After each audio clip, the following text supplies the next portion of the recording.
Alguém aqui já ficou frustrado porque você estava tentando tanto mudar e ser o que você acredita que Deus quer que você seja e simplesmente não parece ter funcionado até hoje?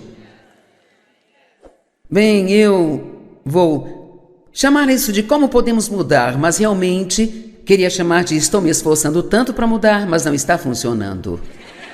E eu quero falar com você hoje sobre como você realmente pode mudar e isto não ser uma bagunça frustrante. Quero começar em Romanos 7,15, onde Paulo teve que passar pelas mesmas coisas que nós passamos. Ele disse: eu não entendo minhas próprias ações, estou perplexo e abismado, eu não pratico ou realizo o que eu quero fazer, e tudo aquilo que eu odeio, tudo o que meu instinto moral condena, é o que eu faço. Já se sentiu assim? O que eu não quero fazer eu faço, o que eu quero fazer eu não faço? Agora, se eu faço habitualmente o que é contrário ao meu desejo, isso significa que eu reconheço e concordo com a lei, que ela é boa, moralmente excelente, tomo partido nela. Então, é como dizer, se eu não consigo me controlar, então, obviamente, preciso da lei para controlar-me. No entanto, não sou mais eu que faço a ação, mas o princípio do pecado que toma conta de mim tem posse de mim. Agora, sabe, ele continua assim por alguns versos e, honestamente, como um cristão novo, e no momento que você lê isso, você acha que ou Paulo era louco ou porque é como se, bem, Paulo, você fez isso, mas se você está dizendo que não fez, então quem fez? Basicamente, ele está falando sobre seu velho homem versus a nova realidade da criação. Então, ele está dizendo, eu realmente não fiz isso, e ele quis dizer que como uma nova criação, seu novo espírito, ele não queria fazer aquilo. Então ele disse, deve ser o princípio do pecado que ainda está operando na minha carne. E a Bíblia diz que se alguém está em Cristo é nova criatura. As coisas velhas passaram e tudo se fez novo, mas todos nós sabemos disso. Cremos nessa escritura e a explicarei, mas todos sabemos que no minuto em que nascemos de novo, nem tudo muda, sabe? Sabe, se você era impaciente, você não se torna paciente de repente. Se você tinha um mau humor, não supera isso de repente. Agora, há coisas das quais as pessoas são libertas a partir do momento em que são salvas. Eu já ouvi falar de pessoas que eram viciadas em drogas e foram libertas instantaneamente. Meu pai tinha uma boca muito suja. Ele usava uma linguagem muito feia durante a minha infância, sabe? Ele nasceu de novo aos 83 anos e desde então nunca mais ouvi falar um palavrão. E assim tem coisas que mudam, mas todos nós passamos por um processo e um processo significa que isso demanda tempo e parece que dura a vida toda, o que honestamente realmente dura, porque até que Jesus volte para nos buscar, enquanto vivemos desses corpos carnais, todos teremos algumas coisas aparecendo de tempos em tempos, sabe? No entanto, continuamos melhorando. E essa é uma boa notícia. Quanto mais você anda com Deus, então mais você começa a se comportar como Jesus. Mas se esta escritura diz que se alguém está em Cristo é uma nova criatura, que as coisas velhas passaram e tudo se fez novo, mas na prática nem todas as coisas velhas passaram. Então, do que ele estava falando? Eu acredito que quando nascemos de novo nos tornamos uma argila espiritual novinha. Eu trouxe um pouco de argila, mas na verdade é massinha. E veja, antes de nascer de novo, você é duro de coração, é imóvel, não pode ser moldado ou trabalhado. Você tem suas próprias ideias, mas quando você nasce de novo, Deus lhe dá um novo espírito e um novo coração. E então, interiormente, você se torna mais macio e flexível e moldável. E Deus pode trabalhar com você e fazer coisas em sua vida. Já peço desculpas adiantado, esta é uma representação terrível, mas vamos fingir que este é Jesus. Nós sabemos que ele não é um Jesus de massinha, mas agora isso foi o melhor que eu consegui encontrar. E eu gosto desse exemplo, eu uso há alguns anos, sabe? Então, nós devemos ser moldados à imagem de Jesus. O que significa que tem coisas em nós que não se encaixam, sabe? E então o que vai acontecer com tudo isso? Tudo isso tem que ser tratado e descartado. E nem sempre nós gostamos disso, não é mesmo? É como eu não quero abrir mão disso. Não, Jesus, você não pode ficar com isso, eu quero manter isso. Mas ele está muito determinado a fazer do jeito dele, então, eventualmente você vive o suficiente e trabalha com Deus por tempo suficiente e finalmente consegue. Então você se torna como ele. Romanos 8:29 diz: pois os que de antemão conheceu, de quem tinha conhecimento e amava desde antemão, ele também os destinou, ou predestinou desde o princípio para serem moldados conforme a imagem de seu Filho. Agora, ficamos um pouco confusos sobre a palavra predestinação. Quando Jesus nos predestina para algo, sabe? Isso não significa que tudo vai acontecer realmente enquanto nós não fazemos nada além de esperar que Deus faça aquilo. A predestinação significa que Deus predeterminou qual é a vontade dele para nós. E ele providenciou, agora ouça, tudo que é necessário para que isso aconteça. Mas Deus, ele trabalha conosco, não no nosso lugar, sabe? E assim, então, sempre teremos a nossa parte a fazer. A nossa parte, no entanto, em sermos transformados à imagem de Cristo, não é entrar nas obras da carne, tentando fazer acontecer, tentando mudar a si mesmo. É para nós aprendermos a cooperar com o Espírito Santo. E nós fazemos um esforço, mas o esforço que nós fazemos é um esforço liderado pelo Espírito, controlado pelo Espírito, energizado pelo Espírito. Agora, eu vou dizer isso novamente, porque se você não entender, há uma coisa que temos que entender, se um dia quisermos crescer e não ficar tão frustrados que queiramos nos matar, é que você tem que entender a diferença entre as obras da carne e a graça. As obras da carne são nossa energia gasta tentando fazer o trabalho de Deus. A graça é um favor imerecido, mas, veja, isso não é tudo, e eu gostaria que toda vez que alguém lhe desse uma definição da graça, não dissesse apenas que era um favor imerecido, porque se você realmente estudar isso, ela também é o poder que precisamos para que as coisas aconteçam em nossa vida. Então, a graça, ela não é uma desculpa para vivermos uma vida desleixada e imoral, comprometedora e ainda termos isso coberto pela graça de Deus. Amém? Ela é o poder de não termos que viver assim. Amém? As pessoas têm algumas ideias mais loucas sobre a graça. Teve uma mulher, uma mocinha, sabe, que tinha sido salva há muito tempo, e ela ligou para o escritório e disse: alguns amigos meus estão fazendo algumas coisas ilegais, mas a vida deles está sendo realmente abençoada. E assim, eles disseram que Deus os cobriu com a graça dele. Eu quero saber se isso é verdade. Eu disse, com certeza 100% não é verdade.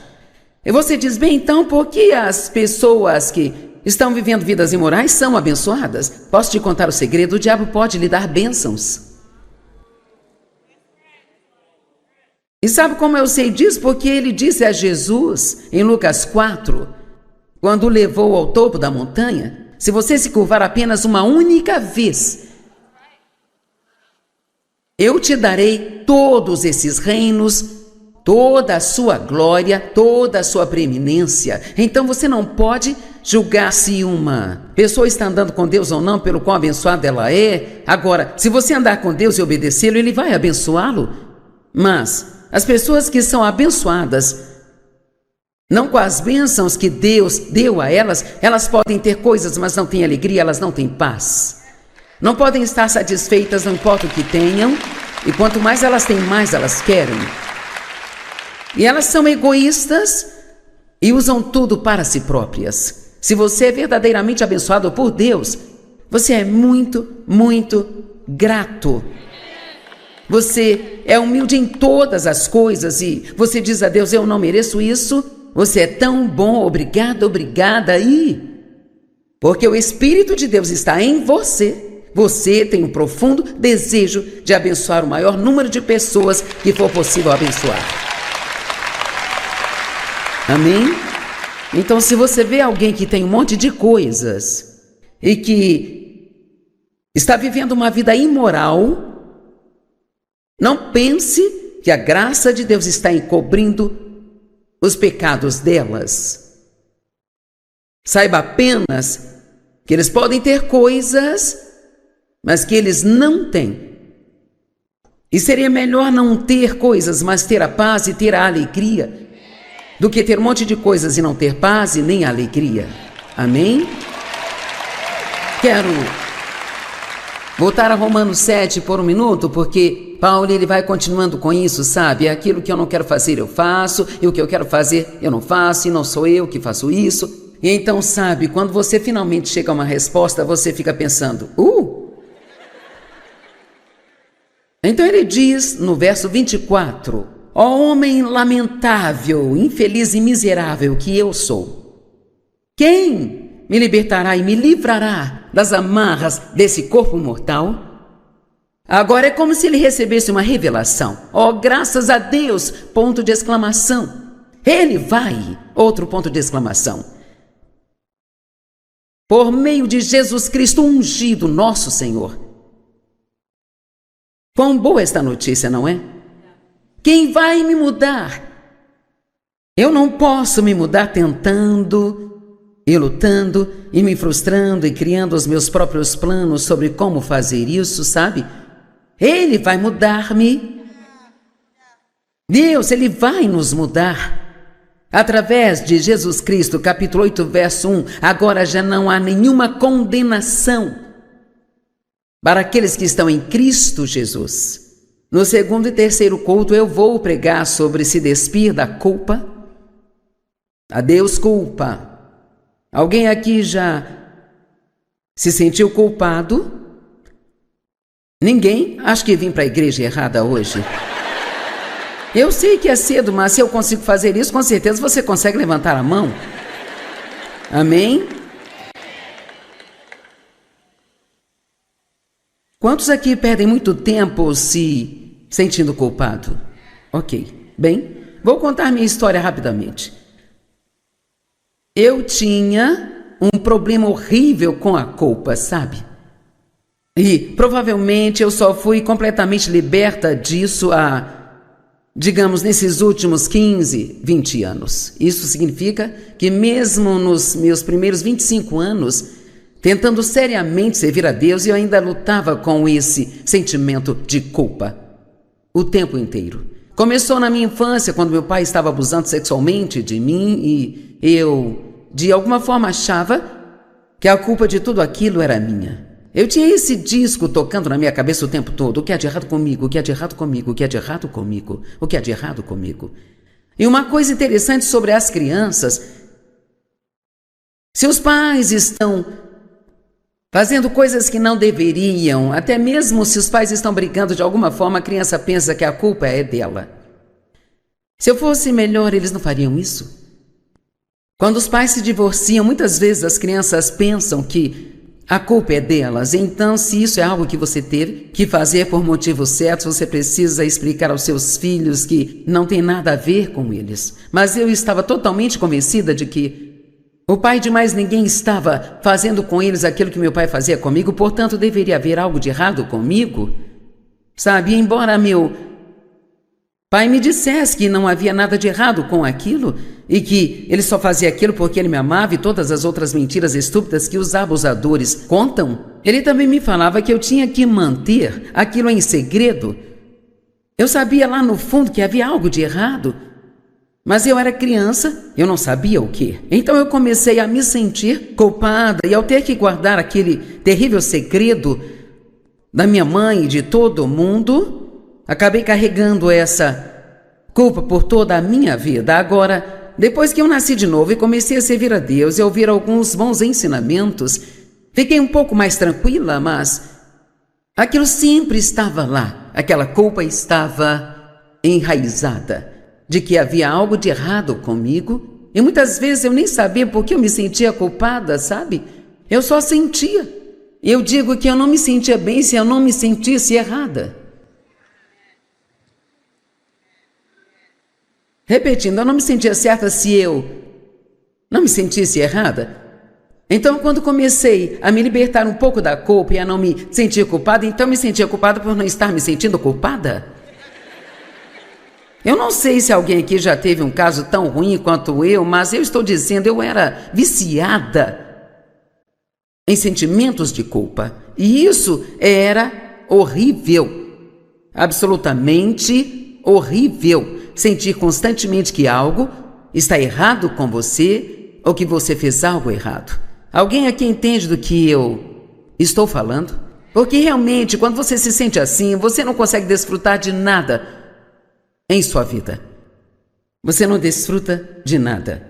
E sabe, eu sou tão grata e feliz por poder estar aqui e dizer a vocês agora que eu, basicamente, quase nunca me sinto culpada por coisa alguma hoje em dia. E você diz, Joyce, quando você peca, você não se sente culpada? Não. Deus não nos pediu para sentirmos culpa. Ele pediu para que nos arrependamos. E a Bíblia diz que quando fazemos isso, Ele não apenas nos perdoa, mas que Ele esquece o que fizemos e que leva nosso pecado para tão longe quanto o leste está do oeste. E ninguém consegue descobrir o quão longe é, mas é tão longe que nunca mais acharemos o nosso pecado. Então, se Deus pode esquecê-lo, por que temos que continuar lembrando dele? Agora, aqui está o que a culpa é. São as obras da carne. Isto é só a nossa maneira humanista de tentar pagar pelo que fizemos de errado. Amém?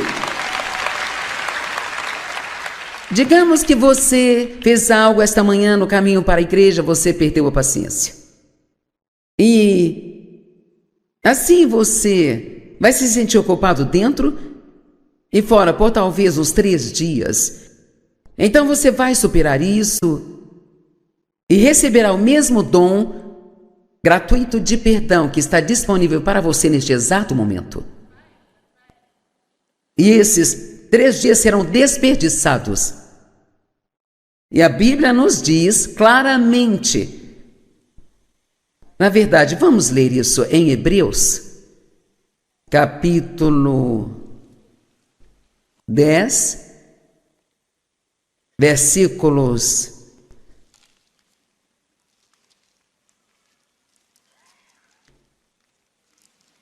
'Vou achar aqui.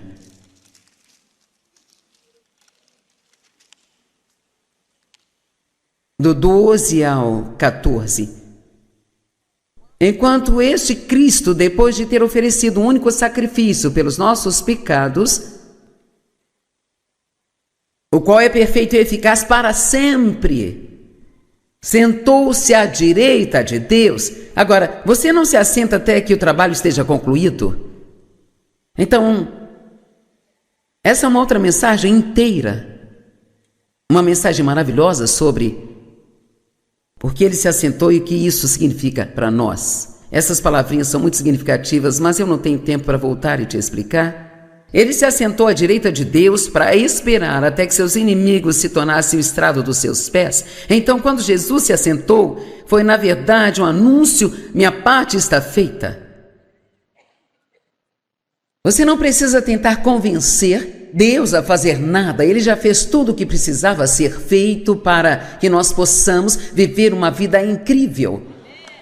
Tudo está feito. Tudo o que precisamos fazer é apenas receber, e você não pode receber nada enquanto achar que tem que merecê-lo. Deus não está à venda. Você não pode comprá-lo com o seu bom comportamento. Não importa o quão bom se comporte no futuro, Deus nunca vai te amar mais do que Ele te ama neste exato momento, aqui e agora. Então não tentamos nos comportar melhor para que Deus nos ame, queremos nos comportar melhor porque nós o amamos. Amém? Ele disse, acho que em João 14, se você me ama, você vai me obedecer. Então, na verdade, o grau em que nós obedecemos a Deus está correlacionado com o quanto nós o amamos. Ele não disse, se você me obedecer, eu vou amar você.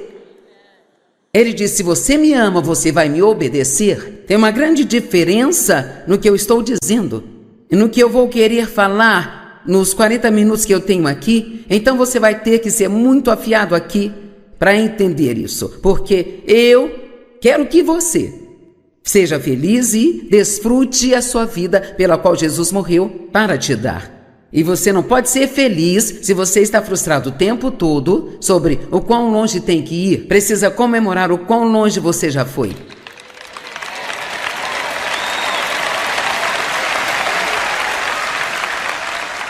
Celebre o quão longe você já chegou e confie que, assim como Deus já mudou algumas coisas em você, Ele mudará outras coisas, desde que, sabe, tem algumas coisas que você precisa fazer. Permaneça na palavra e tenha um relacionamento de amor com Deus, onde você passa tempo com Ele. Quanto mais tempo você passa com Ele, mais você se torna como Ele.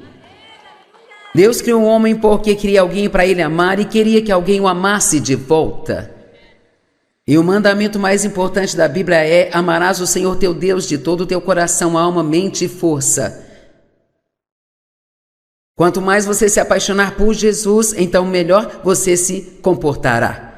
Agora, sabendo que Deus quer que mudemos, tentamos e tentamos e tentamos e tentamos e tentamos. E isso pode parecer nobre, mas não é isso que Deus está nos pedindo para fazer. Ele está nos pedindo para crermos, nos apoiarmos nele, confiarmos nele e sabermos que sem ele não podemos fazer nada. Se você pudesse mudar a si mesmo, levaria o crédito.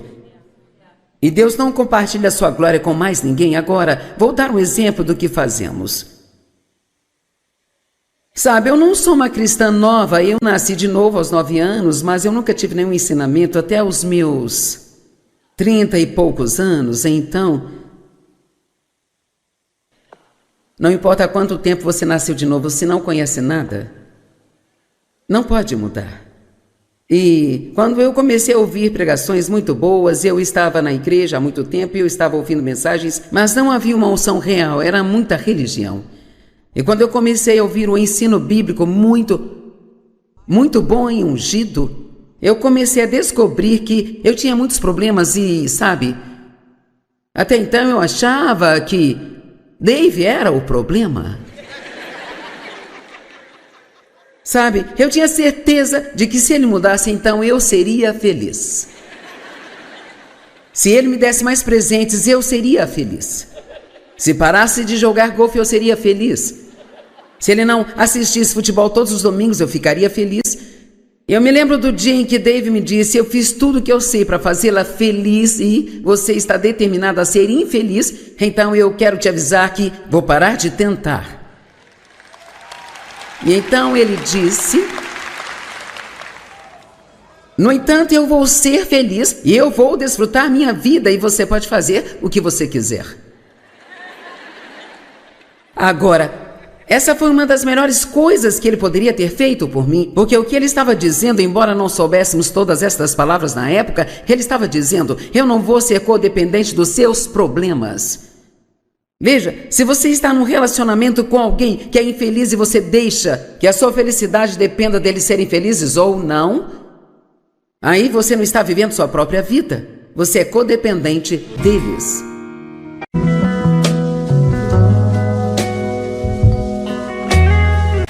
Alguém aqui já ficou frustrado porque você estava tentando tanto mudar e ser o que você acredita que Deus quer que você seja e simplesmente não parece ter funcionado até hoje? Bem, eu vou chamar isso de como podemos mudar, mas realmente queria chamar de estou me esforçando tanto para mudar, mas não está funcionando. E eu quero falar com você hoje sobre como você realmente pode mudar e isto não ser uma bagunça frustrante. Quero começar em Romanos 7,15, onde Paulo teve que passar pelas mesmas coisas que nós passamos. Ele disse: eu não entendo minhas próprias ações, estou perplexo e abismado, eu não pratico ou realizo o que eu quero fazer, e tudo aquilo que eu odeio, tudo que meu instinto moral condena, é o que eu faço? Já se sentiu assim? O que eu não quero fazer eu faço, o que eu quero fazer eu não faço? Agora, se eu faço habitualmente o que é contrário ao meu desejo, isso significa que eu reconheço e concordo com a lei, que ela é boa, moralmente excelente, tomo partido nela. Então, é como dizer, se eu não consigo me controlar, então, obviamente, preciso da lei para controlar-me. No entanto, não sou mais eu que faço a ação, mas o princípio do pecado que toma conta de mim tem posse de mim. Agora, sabe, ele continua assim por alguns versos e, honestamente, como um cristão novo, e no momento que você lê isso, você acha que ou Paulo era louco ou porque é como se, bem, Paulo, você fez isso, mas se você está dizendo que não fez, então quem fez? Basicamente, ele está falando sobre seu velho homem versus a nova realidade da criação. Então ele está dizendo, eu realmente não fiz isso, e ele quis dizer que como uma nova criação, seu novo espírito, ele não queria fazer aquilo. Então ele disse, deve ser o princípio do pecado que ainda está operando na minha carne. E a Bíblia diz que se alguém está em Cristo é nova criatura. As coisas velhas passaram e tudo se fez novo, mas todos nós sabemos disso. Cremos nessa escritura e a explicarei, mas todos sabemos que no minuto em que nascemos de novo, nem tudo muda, sabe? Sabe, se você era impaciente, você não se torna paciente de repente. Se você tinha um mau humor, não supera isso de repente. Agora há coisas das quais as pessoas são libertas a partir do momento em que são salvas. Eu já ouvi falar de pessoas que eram viciadas em drogas e foram libertas instantaneamente. Meu pai tinha uma boca muito suja. Ele usava uma linguagem muito feia durante a minha infância, sabe? Ele nasceu de novo aos 83 anos e desde então nunca mais ouvi falar um palavrão. E assim tem coisas que mudam, mas todos nós passamos por um processo e um processo significa que isso demanda tempo e parece que dura a vida toda, o que honestamente realmente dura, porque até que Jesus volte para nos buscar, enquanto vivemos desses corpos carnais, todos teremos algumas coisas aparecendo de tempos em tempos, sabe? No entanto, continuamos melhorando. E essa é uma boa notícia. Quanto mais você anda com Deus, então mais você começa a se comportar como Jesus. Mas se esta escritura diz que se alguém está em Cristo é uma nova criatura, que as coisas velhas passaram e tudo se fez novo, mas na prática nem todas as coisas velhas passaram. Então, do que ele estava falando? Eu acredito que quando nascemos de novo nos tornamos uma argila espiritual novinha. Eu trouxe um pouco de argila, mas na verdade é massinha. E veja, antes de nascer de novo, você é duro de coração, é imóvel, não pode ser moldado ou trabalhado. Você tem suas próprias ideias, mas quando você nasce de novo, Deus lhe dá um novo espírito e um novo coração. E então, interiormente, você se torna mais macio e flexível e moldável. E Deus pode trabalhar com você e fazer coisas em sua vida. Já peço desculpas adiantado, esta é uma representação terrível, mas vamos fingir que este é Jesus. Nós sabemos que ele não é um Jesus de massinha, mas agora isso foi o melhor que eu consegui encontrar. E Eu gosto desse exemplo, eu uso há alguns anos, sabe? Então, nós devemos ser moldados à imagem de Jesus. O que significa que tem coisas em nós que não se encaixam, sabe? E então o que vai acontecer com tudo isso? Tudo isso tem que ser tratado e descartado. E nem sempre nós gostamos disso, não é mesmo? É como eu não quero abrir mão disso. Não, Jesus, você não pode ficar com isso, eu quero manter isso. Mas ele está muito determinado a fazer do jeito dele, então, eventualmente você vive o suficiente e trabalha com Deus por tempo suficiente e finalmente consegue. Então você se torna como ele. Romanos 8:29 diz: pois os que de antemão conheceu, de quem tinha conhecimento e amava desde antemão, ele também os destinou, ou predestinou desde o princípio para serem moldados conforme a imagem de seu Filho. Agora, ficamos um pouco confusos sobre a palavra predestinação. Quando Jesus nos predestina para algo, sabe? Isso não significa que tudo vai acontecer realmente enquanto nós não fazemos nada além de esperar que Deus faça aquilo. A predestinação significa que Deus predeterminou qual é a vontade dele para nós. E ele providenciou, agora ouça, tudo que é necessário para que isso aconteça. Mas Deus, ele trabalha conosco, não no nosso lugar, sabe? E assim, então, sempre teremos a nossa parte a fazer. A nossa parte, no entanto, em sermos transformados à imagem de Cristo, não é entrar nas obras da carne, tentando fazer acontecer, tentando mudar a si mesmo. É para nós aprendermos a cooperar com o Espírito Santo. E nós fazemos um esforço, mas o esforço que nós fazemos é um esforço liderado pelo Espírito, controlado pelo Espírito, energizado pelo Espírito. Agora, eu vou dizer isso novamente, porque se você não entender, há uma coisa que temos que entender: se um dia quisermos crescer e não ficar tão frustrados que queiramos nos matar, é que você tem que entender a diferença entre as obras da carne e a graça. As obras da carne são nossa energia gasta tentando fazer o trabalho de Deus.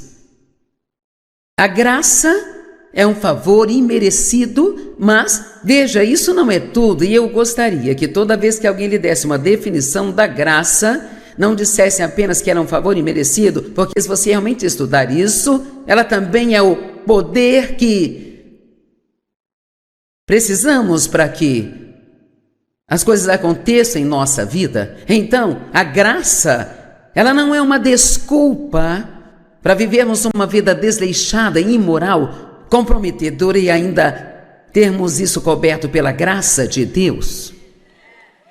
Amém? Ela é o poder de não termos que viver assim. Amém? As pessoas têm algumas ideias mais loucas sobre a graça. Teve uma mulher, uma mocinha, sabe, que tinha sido salva há muito tempo, e ela ligou para o escritório e disse: alguns amigos meus estão fazendo algumas coisas ilegais, mas a vida deles está sendo realmente abençoada. E assim, eles disseram que Deus os cobriu com a graça dele. Eu quero saber se isso é verdade. Eu disse, com certeza 100% não é verdade. E você diz: bem, então por que as pessoas que estão vivendo vidas imorais são abençoadas? Posso te contar o segredo: o diabo pode lhe dar bênçãos. E sabe como eu sei disso? Porque ele disse a Jesus, em Lucas 4, quando o levou ao topo da montanha: se você se curvar apenas uma única vez, eu te darei todos esses reinos, toda a sua glória, toda a sua preeminência. Então você não pode julgar se uma pessoa está andando com Deus ou não, pelo qual abençoada ela é. Agora, se você andar com Deus e obedecê-lo, Ele vai abençoá-lo. Mas as pessoas que são abençoadas, não com as bênçãos que Deus deu a elas, elas podem ter coisas, mas não têm alegria, elas não têm paz. Não podem estar satisfeitas, não importa o que tenham, e quanto mais elas têm, mais elas querem. E elas são egoístas e usam tudo para si próprias. Se você é verdadeiramente abençoado por Deus, você é muito, muito grato. Você é humilde em todas as coisas e você diz a Deus, eu não mereço isso. Você é tão bom, obrigado, obrigada. E porque o Espírito de Deus está em você, você tem um profundo desejo de abençoar o maior número de pessoas que for possível abençoar. Amém? Então, se você vê alguém que tem um monte de coisas e que está vivendo uma vida imoral, não pense que a graça de Deus está encobrindo os pecados delas. Saiba apenas que eles podem ter coisas, mas que eles não têm. E seria melhor não ter coisas, mas ter a paz e ter a alegria, do que ter um monte de coisas e não ter paz e nem alegria. Amém?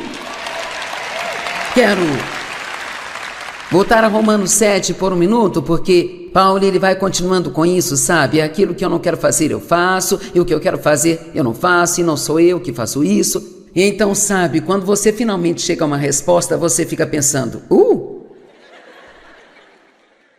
Então ele diz no verso 24, ó homem lamentável, infeliz e miserável que eu sou, quem me libertará e me livrará das amarras desse corpo mortal? Agora é como se ele recebesse uma revelação. Oh, graças a Deus! Ponto de exclamação. Ele vai! Outro ponto de exclamação. Por meio de Jesus Cristo ungido, nosso Senhor. Quão boa esta notícia, não é? Quem vai me mudar? Eu não posso me mudar tentando e lutando e me frustrando e criando os meus próprios planos sobre como fazer isso, sabe? Ele vai mudar-me. Deus, Ele vai nos mudar. Através de Jesus Cristo, capítulo 8, verso 1, agora já não há nenhuma condenação para aqueles que estão em Cristo Jesus. No segundo e terceiro culto eu vou pregar sobre se despir da culpa. Adeus culpa. Alguém aqui já se sentiu culpado? Ninguém? Acho que vim para a igreja errada hoje.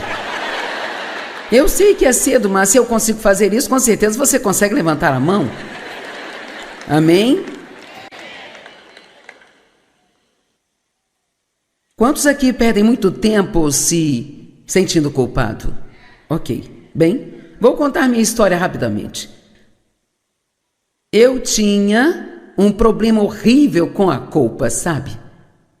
E provavelmente eu só fui completamente liberta disso digamos, nesses últimos 15, 20 anos. Isso significa que mesmo nos meus primeiros 25 anos, tentando seriamente servir a Deus, eu ainda lutava com esse sentimento de culpa o tempo inteiro.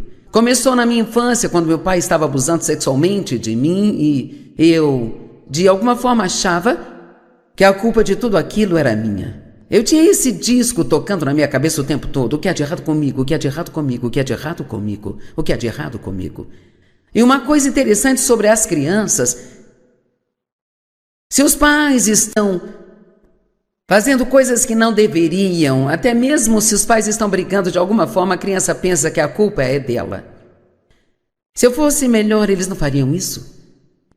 Quando os pais se divorciam, muitas vezes as crianças pensam que a culpa é delas. Então, se isso é algo que você teve que fazer por motivos certos, você precisa explicar aos seus filhos que não tem nada a ver com eles. Mas eu estava totalmente convencida de que o pai de mais ninguém estava fazendo com eles aquilo que meu pai fazia comigo, portanto, deveria haver algo de errado comigo.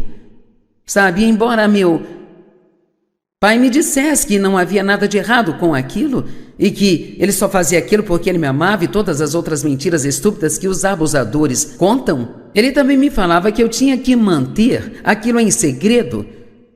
Eu sabia lá no fundo que havia algo de errado, mas eu era criança, eu não sabia o que. Então eu comecei a me sentir culpada e ao ter que guardar aquele terrível segredo da minha mãe e de todo mundo, acabei carregando essa culpa por toda a minha vida. Agora, depois que eu nasci de novo e comecei a servir a Deus e a ouvir alguns bons ensinamentos, fiquei um pouco mais tranquila, mas aquilo sempre estava lá. Aquela culpa estava enraizada de que havia algo de errado comigo. E muitas vezes eu nem sabia por que eu me sentia culpada, sabe? Eu só sentia. Eu digo que eu não me sentia bem se eu não me sentisse errada. Repetindo, eu não me sentia certa se eu não me sentisse errada.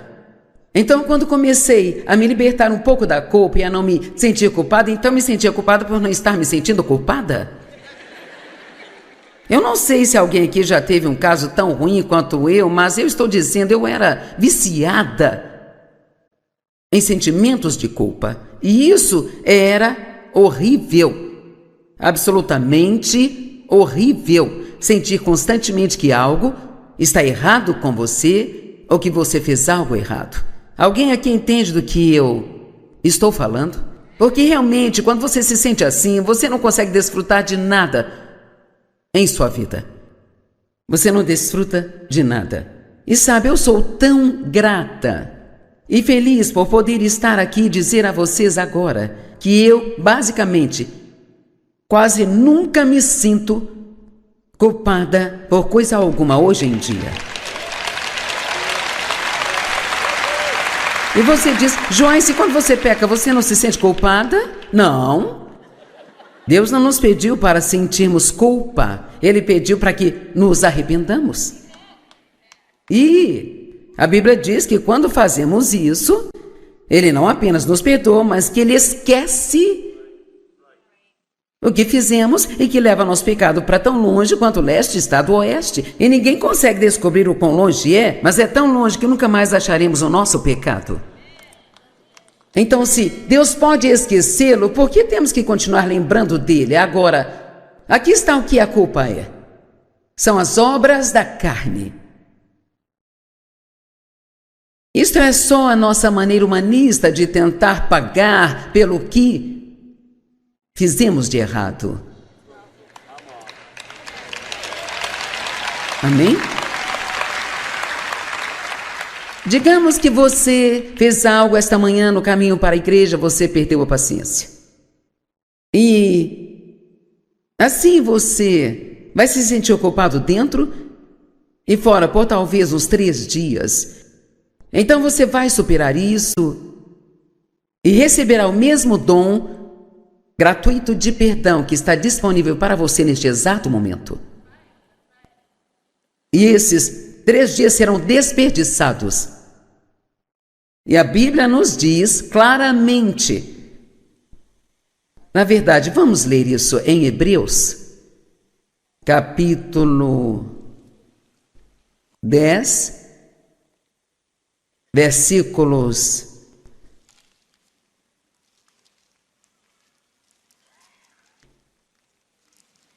'Vou achar aqui.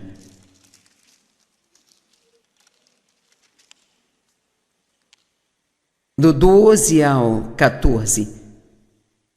Enquanto este Cristo, depois de ter oferecido um único sacrifício pelos nossos pecados, o qual é perfeito e eficaz para sempre, sentou-se à direita de Deus. Agora, você não se assenta até que o trabalho esteja concluído?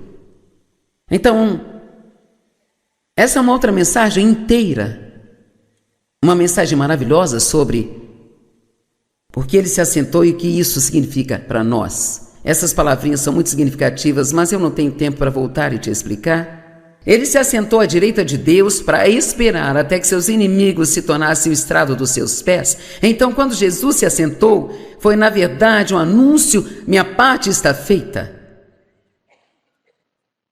Você não precisa tentar convencer Deus a fazer nada. Ele já fez tudo o que precisava ser feito para que nós possamos viver uma vida incrível.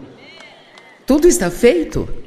Tudo o que precisamos fazer é apenas receber. E você não pode receber nada enquanto achar que tem que merecê-lo.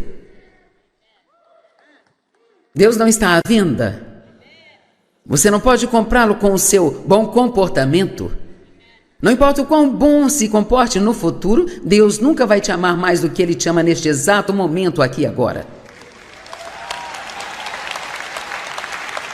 Então não tentamos nos comportar melhor para que Deus nos ame, queremos nos comportar melhor porque nós o amamos. Amém? Ele disse, acho que em João 14, se você me ama, você vai me obedecer. Então, na verdade, o grau em que nós obedecemos a Deus está correlacionado com o quanto nós o amamos. Ele não disse, se você me obedecer, eu vou amar você. Ele disse, se você me ama, você vai me obedecer. Tem uma grande diferença no que eu estou dizendo e no que eu vou querer falar nos 40 minutos que eu tenho aqui. Então você vai ter que ser muito afiado aqui para entender isso, porque eu quero que você seja feliz e desfrute a sua vida pela qual Jesus morreu para te dar. E você não pode ser feliz se você está frustrado o tempo todo sobre o quão longe tem que ir. Precisa comemorar o quão longe você já foi.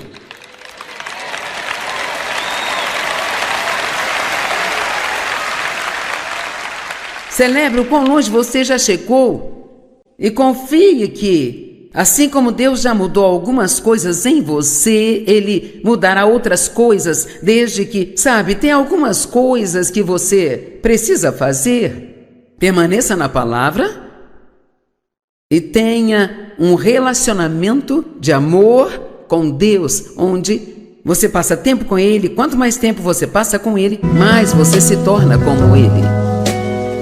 Deus criou um homem porque queria alguém para Ele amar e queria que alguém o amasse de volta. E o mandamento mais importante da Bíblia é: amarás o Senhor teu Deus de todo o teu coração, alma, mente e força.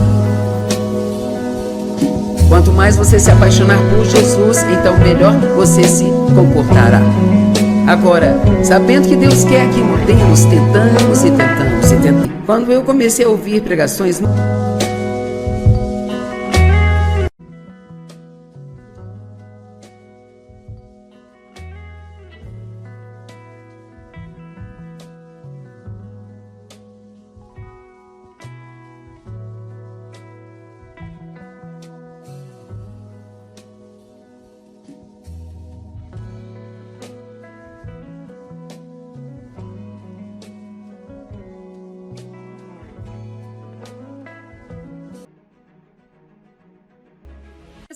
certeza de que se ele mudasse, então eu seria feliz. Se ele me desse mais presentes, eu seria feliz. Se parasse de jogar golfe, eu seria feliz. Se ele não assistisse futebol todos os domingos, eu ficaria feliz. Eu me lembro do dia em que Dave me disse: eu fiz tudo o que eu sei para fazê-la feliz e você está determinado a ser infeliz, então eu quero te avisar que vou parar de tentar. E então ele disse: